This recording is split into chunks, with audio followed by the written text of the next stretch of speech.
Okay, we are in Acts chapter 21, we're on verse 17 of where Paul enters, and those with him are entering into Jerusalem. And this is exactly where he had been told repeatedly that chains and tribulations await him there. He knows it. The last person to give him that information happened to be Agabus, but prior to that, there were others who had been telling him that. And matter of fact, in chapter 20, in talking to the elders from Ephesus, he tells them he's been getting that message. Now, he's entering into Jerusalem. And to begin with, things are uneventful. But it's not very long. So let's just begin in verse 17. And when we had come to Jerusalem, the brethren received us gladly. Okay, so wherever they've been going, and the last place where we've seen them was in Caesarea, which is about 50 miles from Jerusalem. And of course, traveling from there means you have to make some stops. You can't just walk 50 miles in a day. That would be quite a forced march. But they enter in Jerusalem. The brethren greet them, and it says, gladly. Now, verse 18, on the following day, Paul went with us to James, and all the elders were present. So, the us means Luke is there.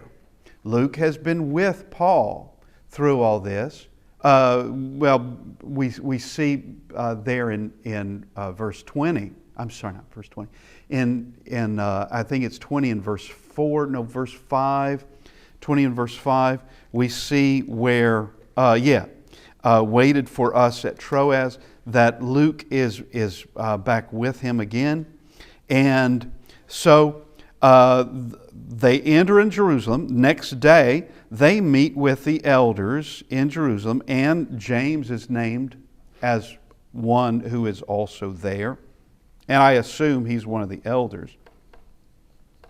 Verse 19, when he had greeted them, he told in detail those things which God had done among the Gentiles through his ministry. Okay, so he gives them a detailed account of the things that he had been doing. Going to the various cities, various churches, and the reception that he has received among the Gentiles. And there is, just like with any other people, they're just like with the Jews, it's mixed. You have those that are going to be very faithful. You have those that are going to reject it. Some won't reject it violently, but others will reject it violently. And but he gives them the things that have been done among the Gentiles through his ministry. Verse 20, and when they heard it, they glorified God, and they said to him, you see, brother, how many... Now notice, they're going to present a problem. You see, brother, how many myriads of Jews there are who have believed, and they are zealous for the law. Now, they're presenting a problem. They're presenting a problem. We haven't really gotten to the problem yet. But they say in Jerusalem, and maybe not even just in Jerusalem, but it concerns those in Jerusalem, myriads of Jews who believe, but they're zealous for the law. What does that mean? Are they members of the church? Are they Christians? No, they're not. They're not. It's like we see with even among the rulers, many of them believed, but they would not confess him as the Christ. They're not going to do it. They're not going to say it. They believed it, but they're not going to say it. Now, what these elders are telling Paul, there are plenty of Jews out here, they actually believe, but they're zealous for the law. What does that mean? They want Christ and what they've always had. That's what they want, which we see that actually running through a lot of, going like with the Judaizing teachers. With the Judaizing teachers, that, yeah, there is Christ, there is baptism, but there's also, we got to bring in circumcision. Well, that's been done away with. All that's gone with the Old Testament. And there would be other things, such as in Galatians chapter 2, of where did Peter want Christ? Of course, he's an apostle. But when there is pressure brought in by Jews that came down from Judea, all right, when there's pressure, suddenly he gives in to that pressure, and he now is spending his time with the Jews, and there's now this separation in the church between Jew and Gentile. That's never supposed to be the case. That's not supposed to be the case at all. We are all one under Christ. What I'm getting at is that there has been this problem of the Jews, some of them, wanting what Jesus is giving. They want the Messiah, but they don't want to leave Judaism. They don't want to leave that. They want to keep that and the Christ. Now, when it comes to traditions, and I do mean traditions, that doesn't matter. That doesn't matter. Take Christ and keep your traditions. But as far as Old Testament worship is concerned, as far as the law of Moses is concerned, that's gone. You have every right, and this is going to be one of the things that's going to be complained about. You have every right to circumcise your sons. Every right to do it. Nobody's going to stop you. Christ is not going to stop you. But you can't bind that on others. That's where it stops. You can't bind that on others. You can continue to eat things that are clean under the Old Testament law. You can continue to do that and refuse to eat things that are considered unclean under the Old Testament law. You can continue to do that, but you can't bind that. You can do it because that's what you've always done, and the thought of eating pork just disgusts you. All right, that's fine. Not a problem. You have that freedom in Christ, but you don't have the freedom to bind it on others, nor do they have the right to bind something on you. We're all coming from different backgrounds, all coming from different cultures, and there are things that you can keep from your background. There are things also that you need to be rid of in your background. But here's what they're saying, is that there are Jews that are almost persuaded. They're almost persuaded, but they want to they're still zealous for the law. That's what they want to keep. Now, let's just make just an illustration here. Is what was the law of Moses? What was the Old Testament? What was it to do? It was to bring us to the teacher. All right. It was that we could think of the Old Testament as the one who takes the children to the teacher. All right. The one who takes them to the teacher is not the final teacher. He or she takes care of the children, but when there is the teacher, when you have the children delivered, then there's no need for that guardian anymore. There's no need for it because you've got the teacher now. You've done your job. We could think of it this way, of the Old Testament being like a school bus that takes you to the teacher. But you got to get off the bus. You can't stay on the bus because the bus, just all it does is deliver you, the Old Testament, just delivering you to Christ. That's what it does. Then you've got to get off. And understand this is where it was taking me. This is where Moses was taking me. This is where Isaiah was taking me, and David, and all these Joel and Daniel, all these other prophets were taking us here. But they don't want that. They want to continue with what they've had. It does make them a peculiar people, unique, and they want to remain that way. But becoming a follower of Christ doesn't make you less unique. You are extremely unique because you are now part of His church, an island in a mad sea of humanity. Now, they present this problem, all right? They're zealous for the law, but they have been informed, here's the problem, but they have been informed about you that you teach all the Jews who are among the Gentiles to forsake Moses, saying that they ought not to circumcise their children, nor to walk according to the customs. Now let's look at this, because here are some things that are being said about Paul specifically, which is very interesting because they're not saying it about Peter, because Peter hasn't been out with the Gentiles, roaming around the Gentile nations.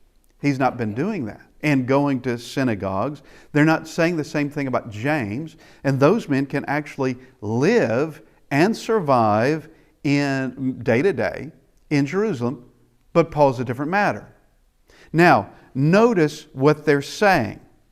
All right, they've been informed about you that you teach all the Jews, and this would come from Jews in those areas, such as those from Asia, or those from Achaia, or those from Macedonia.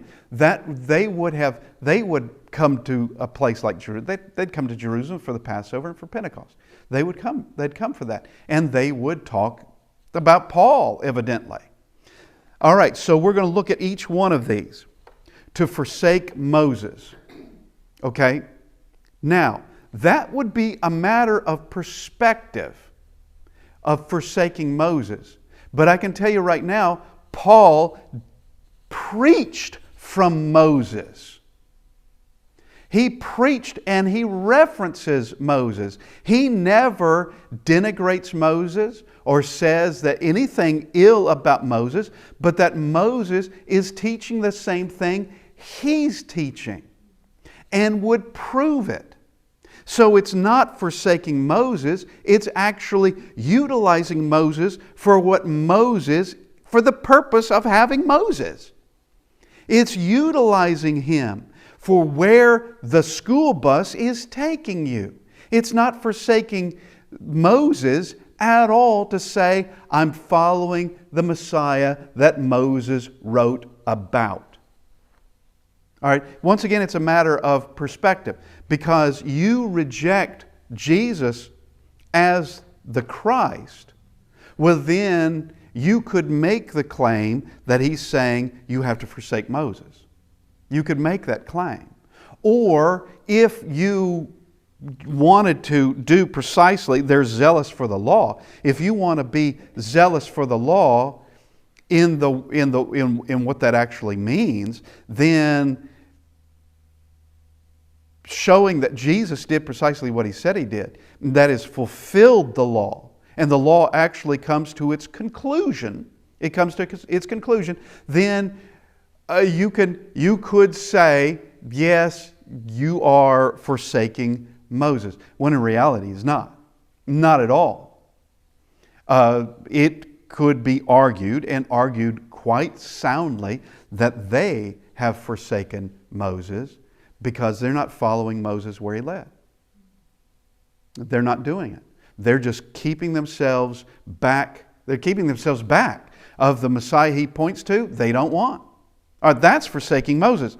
So really what they're saying, depending on one's perspective, could be seen as true, but in reality is entirely false.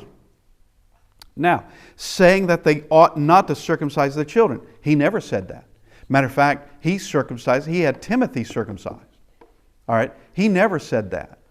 He's not saying that at all. Now, he's telling the Gentiles they don't have to do that. Now, if they want to, he's not going to stop them. But then it's not a matter of salvation. He's not saying that you cannot circumcise your sons. He never said that. So that's entirely false regardless of your perspective. That's entirely false. Nor to walk according to the customs. Well, once again, what customs are we talking about?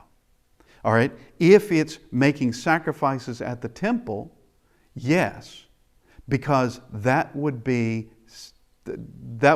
just making the cross of Christ as nothing. The cross of Christ is meaningless if you continue to have to make sacrifices at the temple, because all that is done away at the cross of Christ. These things, the blood of bulls and goats, cannot take away sin at all. But if you have the sacrifice that can, why do we need the bulls and goats anymore? You don't. There's no command. All that's done away. So if those are the customs we're talking about, yes, that is to be done away with. There is no need for the Levitical priesthood. There's no need for that temple anymore being used as a temple. That would be true if we're talking about those customs. But there are certain things, customs we could talk about, that he's not against those whatsoever. He's not against those. As we've already made mention concerning dietary restrictions under Old Testament law, that if you want to keep those, fine. Because that's the way you grew up. That's the food you like. Continue on. But you can't bind that on others. You can't bind that on some Gentile who's coming to the church. You can't do that. Now, which customs, this comes down to which customs are we even talking about? All right? Now, putting these together, forsaking Moses, that's false, entirely false. Commanding that you no longer are to circumcise your sons, that's false. He's not saying that. And also not walk according to the customs, one, that's kind of flimsy, because which customs are we talking about? Which ones? Now, they present this problem. Now, what's about to happen is very bad advice. Now, the Bible shows people with their flaws. Is Peter shown as flawless? He denied Christ. All right? And sometimes he'd say something that he shouldn't have said. Or he gets rebuked by Christ for saying it. Get behind me, Satan. All right? So, no, Peter's not shown without his flaws, and neither are these men shown without their flaws. And we're talking about James and those elders, because they're about to give very bad advice. And this is the very trigger that is going to begin the chains and tribulations for Paul. It's very bad advice. And now, before we start this, I want to make mention of, going back to Judges chapter 19, 20, and 21. But we could also look at other things in Judges. We could look at plenty of things plenty of things in Judges where we are shown, but we'll look I'm just referencing 19, 20, and 21. What happens in 19? You have the man who is traveling. He's traveling back home, and he has his concubine with him and others with him, and they come into this extremely wicked city of Benjamin that is incredibly close in nature to Sodom. Very similar things. And what occurs is that the concubine is murdered by those men. Then, as a message, the husband, if we can call him husband, of that concubine, cuts her up into 12 parts and sends her parts to the 12 tribes of Israel. All right, as a message. All right, you get that package. All right, that's kind of disturbing. What's the meaning of this? What's this all about? And then they discover that she was murdered by this city, the men in this city in Benjamin. All right, there's got to be a reckoning here. But the problem is, the tribe of Benjamin says, they're ours. You're not touching them. You're not touching them. You think you're going to do something? You're going to have to fight us to do it. And so there is civil war. 11 against 1. Now, amazingly enough, Benjamin has described in Benjamin, you have those 700 men, or is it 7,000?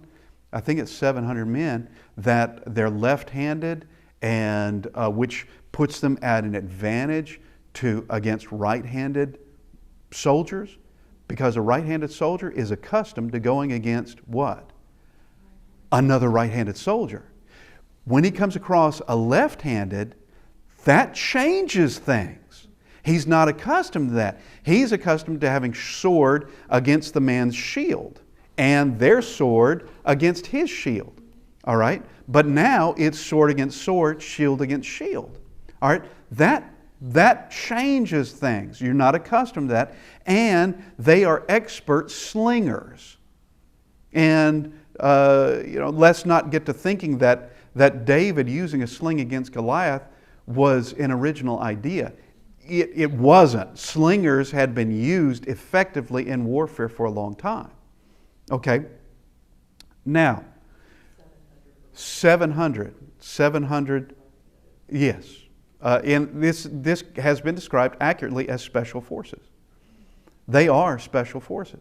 And there is this terrible civil war that occurs, and Benjamin, of course, is outnumbered greatly, and it's almost taken to nothing.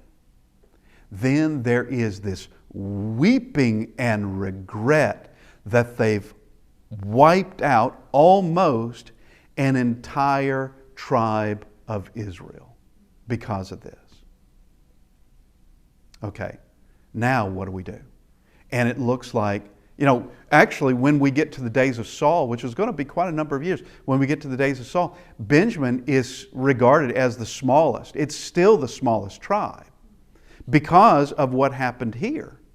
And so what are we going to do now? Well, it's decided we've got to get brides for these men who are left in Benjamin.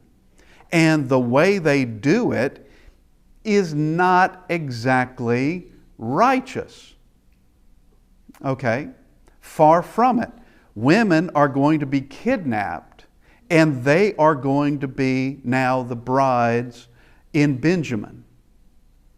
Okay, now here is the thing, and I've had this conversation with folks. Here's the thing.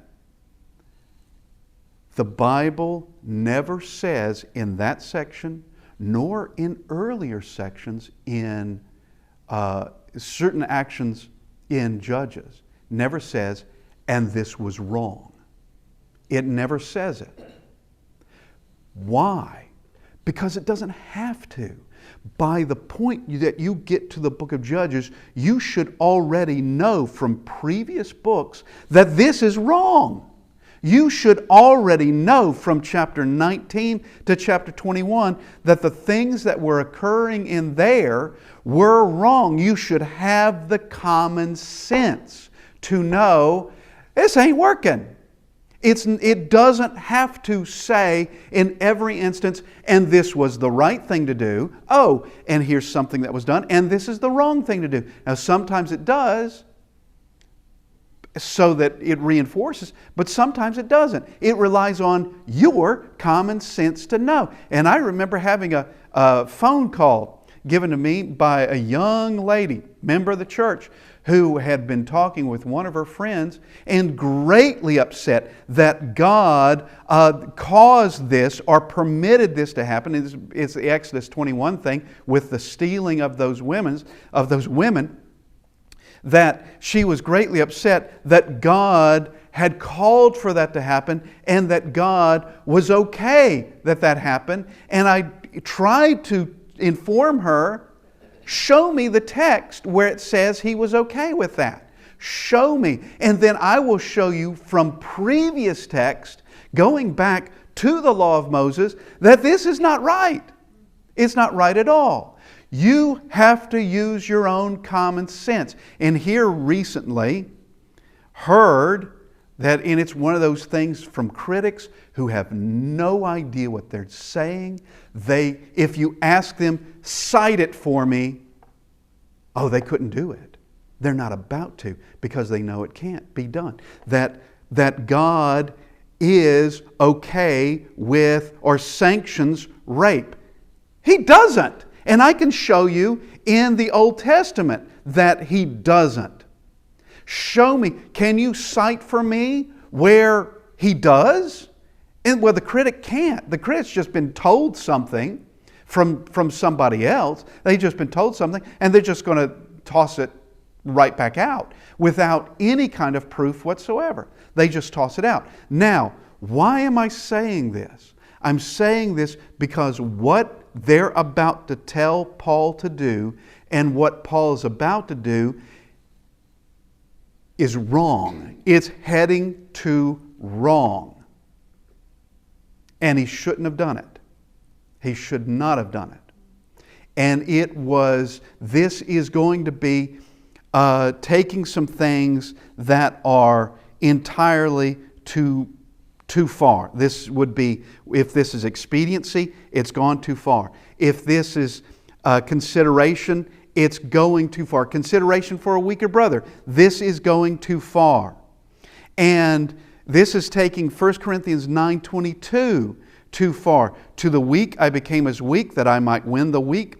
I have become all things to all men, that I might by all means save some.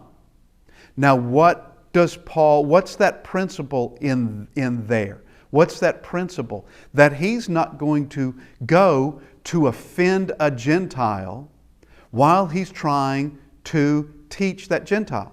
He's not going to do it. He's not going to do that. And if he's trying to teach a Jew, he's not going to offend the Jew. Let's just switch this from Jerusalem to Ephesus. Let's just switch this for a second.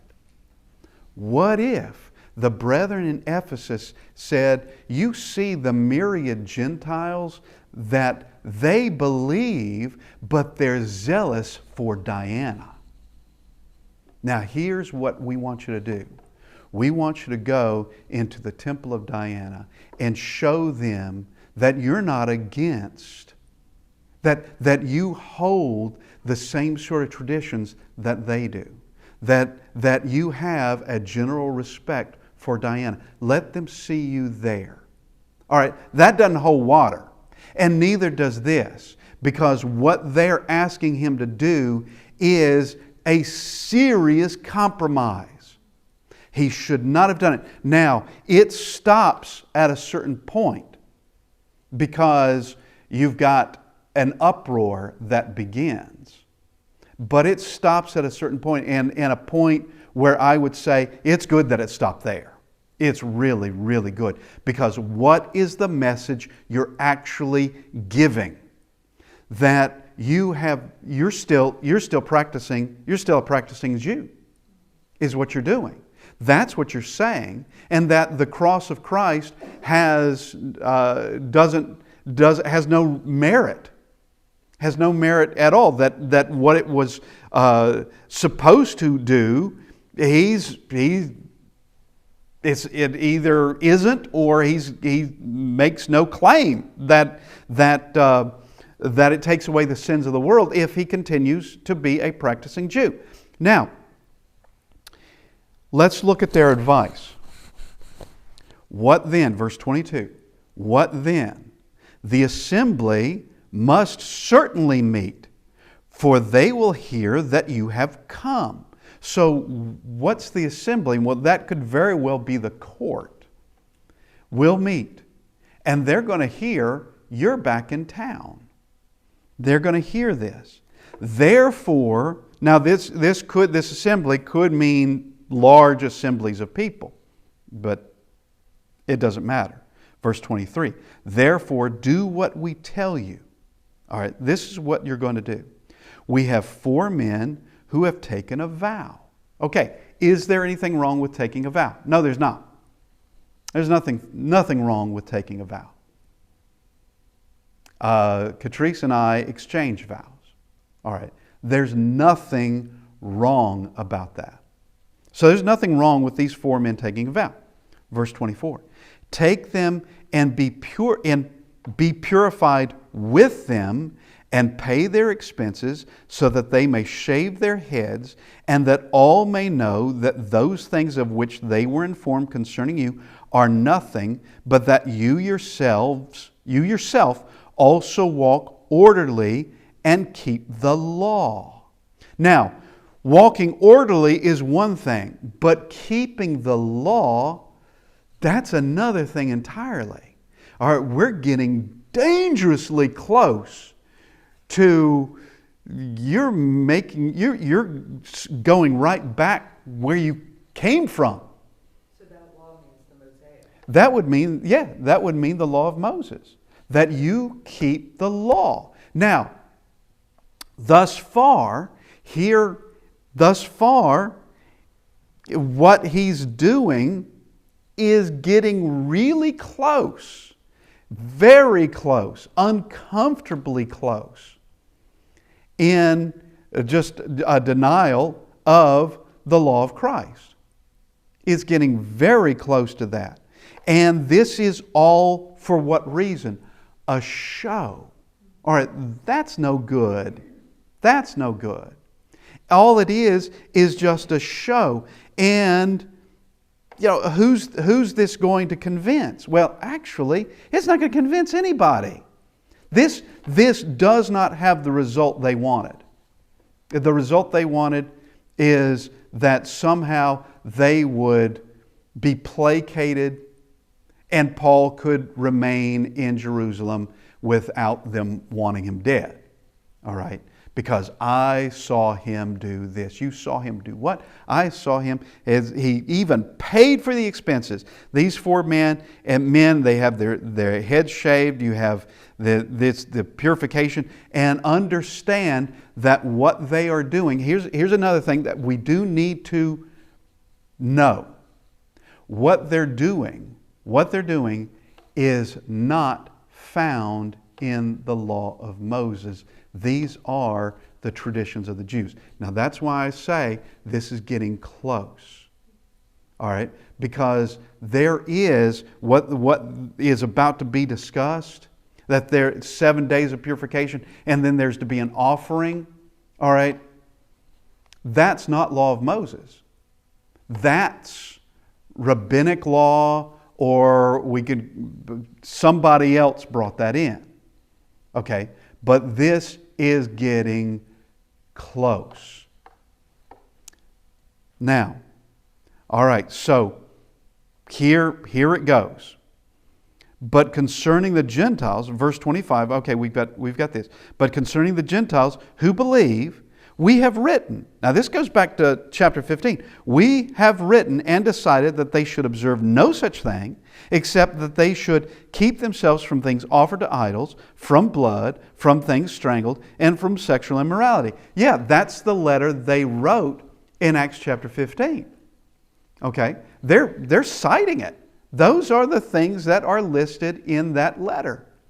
That is true. That these things aren't to be held by the Gentiles at all.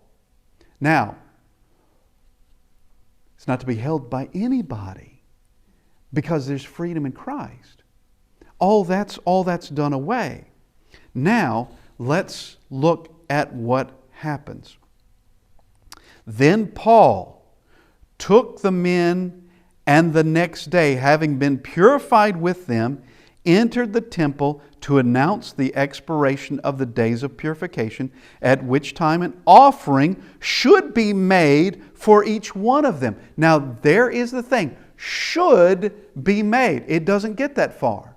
But an offering, that's where it's headed, that an offering should be made. So the intent was they were going to do that. They were going to do that. So he's gone into the temple with them. It's this expiration of the days of purification. All right? Verse 27. Now here is where things go wrong and it doesn't work. Now when the 7 days were almost ended, so they haven't gotten there yet. Okay? They haven't gotten to that point of making the offering yet. When the 7 days were almost ended, the Jews from Asia, seeing him, that's Paul, in the temple, stirred up the whole crowd and laid hands on him. So these Jews from Asia, could they have been from Ephesus? Yeah, Ephesus is in Asia, but there are other cities in Asia that Paul would have visited. All right? They recognize Paul. They've seen him in Asia. They've seen him there. They know who he is. Now they see him in the temple. And they stir up the crowd by some words that'll stir them up fast. Okay? It's going to stir them up fast. Verse 28. All right, they lay hands on him. All right, they stirred up the crowd. They laid hands on him, crying out, "Men of Israel, help!" All right, something bad is happening. Now, they don't know what it is yet, but men of Israel, help. This is the man who teaches all men everywhere against the people. False. He does not. He doesn't do that. The law, now, once again, that's a matter of perspective. In reality, no. He's not. He's not doing that. And this place, that's false too. He's not speaking against that place. Once again, that would be a matter of perspective. Now here is the big one. All right? He's teaching everywhere, men everywhere, against the people, the law in this place. And furthermore, here is the big item. He also brought Greeks into the temple and has defiled this holy place. Boom. All right, you might as well have dropped a bomb. Because that's the biggie. He did what? All right, that's immediate action. All right? And what they're saying, this last one, is false too. Paul's not that callous, and we'll use another word. Paul's not that stupid. Now, being all things to all people, now that would apply to a place like the temple. Is there anything wrong with him being at the temple? No, because at the temple, the apostles taught a lot at the temple. There's nothing wrong with being at the temple. He can be there, but he's not about to do that because he knows what it would mean if he did it. He knows that that would be extremely offensive and they'd kill him. He knows that. That is an extremely bad idea. Now, he doesn't do it. And he says this is how they came to that assumption. All right, verse 29. For they had previously seen Trophimus the Ephesian with him in the city, whom they supposed that Paul had brought into the temple. Did they see Trophimus in the temple? No. Had they seen Trophimus with Paul in town? Yeah. There's nothing wrong with Gentiles being in the town. Lots of Gentiles come through town. And we have a garrison of Romans in Jerusalem. All right, there's not a problem with that. Gentiles can come through town. They can stay in town. That's not a problem. It's the temple that's in the central area in the outside of the courtyard is fine. You're good there. But bringing them into the inner part of that courtyard and beyond, that is death penalty right there. All right. Now they made the assumption. Now we know from from Acts chapter 20 verse 4 that Trophimus is the last one mentioned as being, except in the next verse where we find out Luke is with them as well. But Trophimus is listed as one of his companions traveling to Jerusalem. So Trophimus is still here. Trophimus has been seen. They know Trophimus, the Ephesian. They know him, which makes me think that either these men are from Ephesus, these Jews from Asia, either they are from Ephesus, or they would easily recognize a Gentile from Asia. Okay, maybe by dress. Probably by dress. But they saw him with Trophimus in the city and now have made the grand assumption he brought Trophimus in here as well, which Paul didn't. Now this is going to shut everything down because it's now evacuate the temple. The temple is now closed. All right, verse 30. And all the city was disturbed, and the people ran together, seized Paul, and dragged him out of the temple, and immediately the doors were shut. All right, it's not shut to keep Paul from going back in. They're going to do a handy job to keep him from going back in. The temple is shut because it's now closed, which would have to happen if the place has been defiled by the likes of a Gentile. It would have to be closed. And that's that. And all this would be news that would spread to all quarters of Jerusalem. The temple is closed. Why? You remember Saul of Tarsus? Yeah, I know him. He took in a Gentile into the temple. That's why everybody's mad, and that's now why I'm mad too. All right? And it goes into an uproar. Now, next week, we're going to see where the news travels pretty quick because the city's in an uproar. And you have those who are in charge of keeping the peace. And they have to have a heavy hand to do it. He does not bear the sword in vain. He's got to. Yes.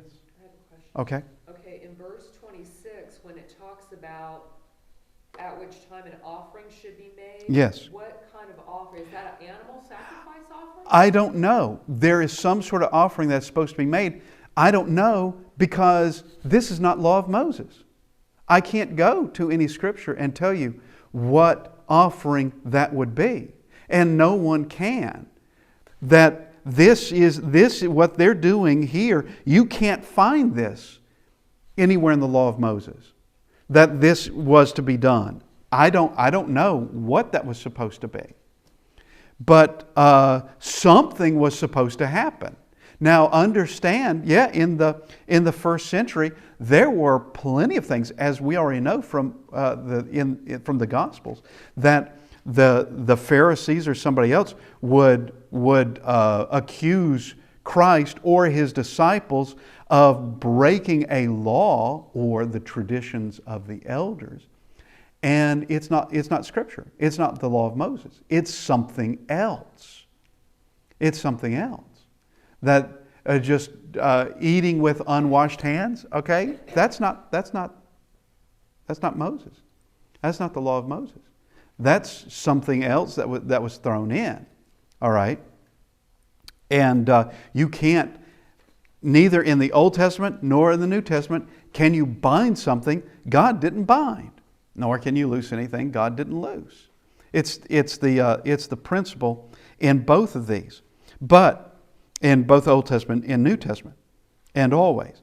Now, next week, the Romans must show who's in charge.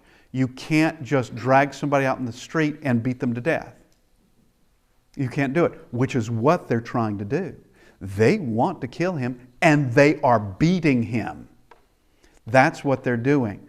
And so next week, we see that the Romans think they're getting a serious criminal to discover they don't know who they got. They don't know who this man is or why the Jews want him dead. And so thank you, everybody. I appreciate you being here. Appreciate those watching. And we will continue next week. Thank you, everybody.